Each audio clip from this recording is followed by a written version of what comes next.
Hi, I'm Alaskan photographer Jeff Schultz, and today I'm going to talk about this photo of mine of two bull moose feeding next to this pond in the Chugach State Park in Chugach Mountains, just east of where I'm at.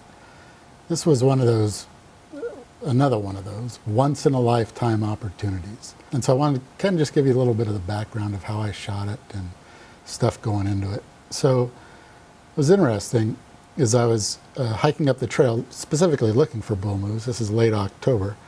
And I saw this pond off to my left. And then off to my right, I saw two bull moose sitting down. They were probably, 75 yards away or so from where the pond was. And they're just sitting there. So I waited around a little bit, hoping that they would get up, and they didn't. So I said, well, while I'm waiting here, why don't I go down and shoot this pond? Because I loved it. It was reflecting off of the sky. And just that little bit of ice just really made it look cool. So I decided to go down there. I had my 24-105 lens on a Canon 5D Mark IV, and I put the camera on a tripod, composed a number of different ways. One of the things you'll notice about this photo is that it's really dark shadow here in the foreground and then really bright in the sky behind it. And so that sky made for a real hard difficult exposure, because I didn't want to blow out the highlights of the whites, and I didn't want to make the shadows too dark. So in the ideal world, for me anyway, I would have used a split neutral density filter. Split neutral density filter is where it's dark on the top and clear on the bottom, and you put it in a holder and slide it down so that that dark part would take up where the sky and the sunlit mountains are at. Now it let in less exposure than the foreground, but I did not have my filters with me. So the next best thing I could do, which would work fine in this situation, is to do what's called HDR, high dynamic range, where I take an overexposed picture, or it's overexposed for the background, but properly exposed for the foreground, and then a normal exposure, so to speak, and then an underexposed photo, so that the foreground is underexposed, but the background is exposed properly. And then put the three together in Lightroom or Photoshop.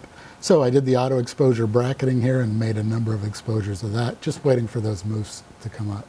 I walked back to the trail after photographing this, and then just waited around for the moose to get up. And it wasn't long, and they did get up. And it was kind of unique because having two bull moose feeding was different.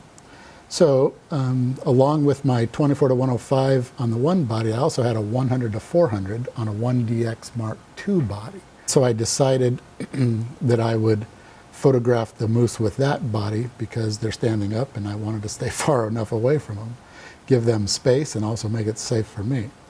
So I'm shooting it anywhere between a 300 and 400 millimeter handheld. But because I'm shooting that long of a focal length, 400 millimeter handheld, even though it has image stabilization in that lens, I want to make sure my shutter speed is fast enough so that there is no camera shake, because I've experienced that problem before. So in this particular case, I actually used time value, Canon calls it, or shutter priority, Nikon calls it. Told the camera to use a 500th of a second, and then I put the ISO on auto, so it would change the ISO to whatever it matched it.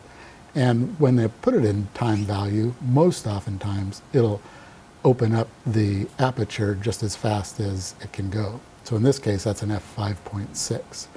So that's what I was shooting all these photos at. This bounces around between ISO 4000 and 3000 and sometimes even 5,000 or 8,000. In any case, photographed a number of the moose like this, and it wasn't all that great, not great light, nothing much happening, where I was just hoping these moose would go over to that fantastic looking pond, because it looked breathtaking to me. And sure enough, they did. They started walking over. As they walked over, I flipped to the other lens with a 24-105 on it, and they were getting closer and closer. So I moved down towards them. And as you can see from some of these shots, I was a little bit too, in my opinion, I was a little bit too high, and I was not able to compose the frame to where the moose looked good in it. You can see this big mountain on the right-hand side. Just had too much weight to it. So I waited a little bit, and the moose kept getting closer to the pond. As they did, I was just a little bit too far away and too far to my left. So I went down towards the moose and around these bushes you can see on the right-hand side, and then a little bit behind the moose. And I just set up there, set up meaning I stood there, didn't have a tripod or anything, both cameras still, and stood there and just waited for them to move around. And sure enough, they did. It's kind of like pre-visualizing, hoping that they would move into this location. And as you can see here, they moved closer and closer to the pond and took some drinks and kept eating. So this was just a fantastic opportunity. What was interesting though is they fed for a little bit, and then as you can see here, the bull moose in front turned around and they started sparring just a little bit. So with moose, you never know, how intense it's going to get. So I flipped over to the other body with the 100 to 400 and shot some up close and personal shots. And they just jostled back and forth, no big deal. And they went back to feeding and drinking from the pond. So I did 24 to 105, used that body and shot more frames.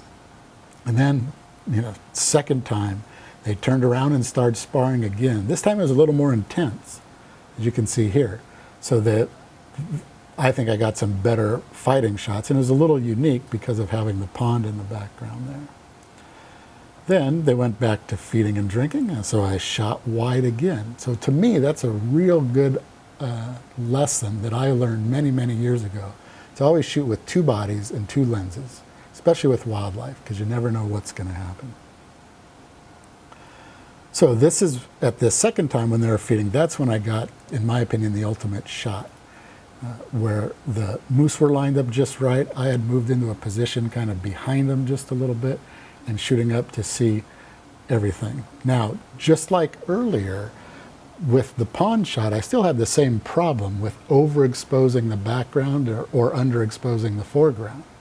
So again, I didn't have those split neutral density filters, so I did the same thing here.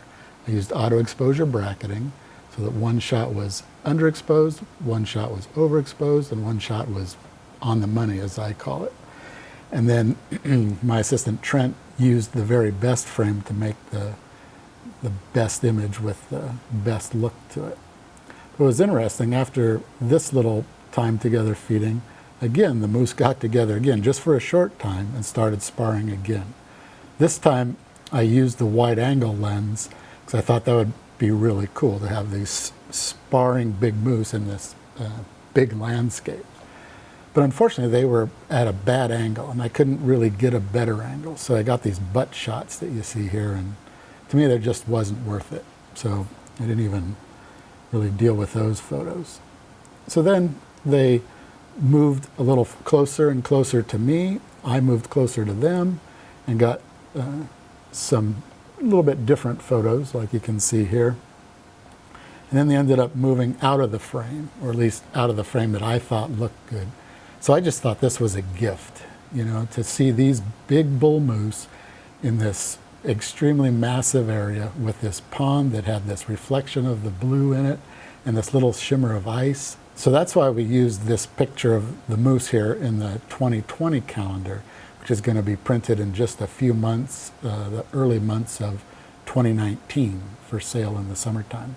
So stay tuned for our next video, where my assistant Trent will be talking about how he processed this photo in Lightroom and what it took to make it look its very best. And do give us feedback via email or messenger or something, where you can tell us whether you like these kind of videos where I'm breaking down how I took the photo, and then Trent's video about how he processed the photo, or just what you'd like to see me do. I plan to do more of these videos as time goes on.